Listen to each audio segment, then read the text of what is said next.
YSR pension కానుక 1వ తారీఖు నేరుగా అవ్వతాతల దగ్గరికి వెళ్ళి 3,000 రూపాయలు ఈరోజు పెన్షన్ అందిస్తున్నటువంటి ఏకైక ప్రభుత్వం జగన్మోహన్ రెడ్డి గారి ప్రభుత్వం.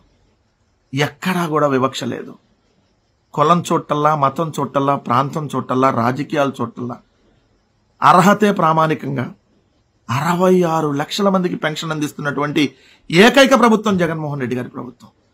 అంతకుముందు ఆంధ్రప్రదేశ్ రాష్ట్రంలో చంద్రబాబు నాయుడు గారి ప్రభుత్వంలో కేవలం 39 లక్షల మందికి మాత్రమే, అది కూడా 1,000 రూపాయలు. ఆ 1,000 రూపాయలు అందుకోవాలి అని అంటే అవ్వతాతలు గంటల తరబడి క్యూ లైన్లో నిలబడ్డా ఆ తమ్మురా పడలేదు రేపు రండి, లేదంటే జన్మభూమి కమిటీల దగ్గరికి వెళ్ళండి అని చెప్పి, లేదా జన్మభూమి కమిటీలు లంచాలు ఇస్తే మీకు పెన్షన్ ఇస్తామనేటటువంటి పరిస్థితి నుంచి ఈరోజు 1వ తారీఖు కోడి కూసేటటువంటి సమయానికి ఇంటికి వెళ్ళి అవ్వతాతల్ని నిద్రలేపి, తాత ఇదిగో జగనన్న ఇస్తున్నటువంటి పెన్షన్ అని చెప్పి 3,000 రూపాయలు వాళ్ళ చేతిలో పెట్టి వాళ్ళకు గుడ్ మార్నింగ్ చెప్పి వస్తున్నటువంటి ఏకైక ప్రభుత్వం జగన్మోహన్ రెడ్డి గారి ప్రభుత్వం.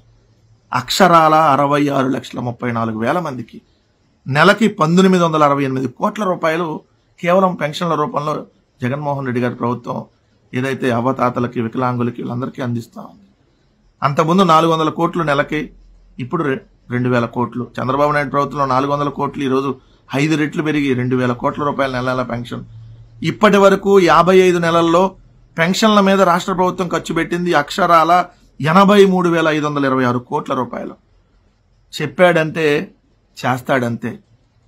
ఇది కదా జనం ప్రభుత్వం.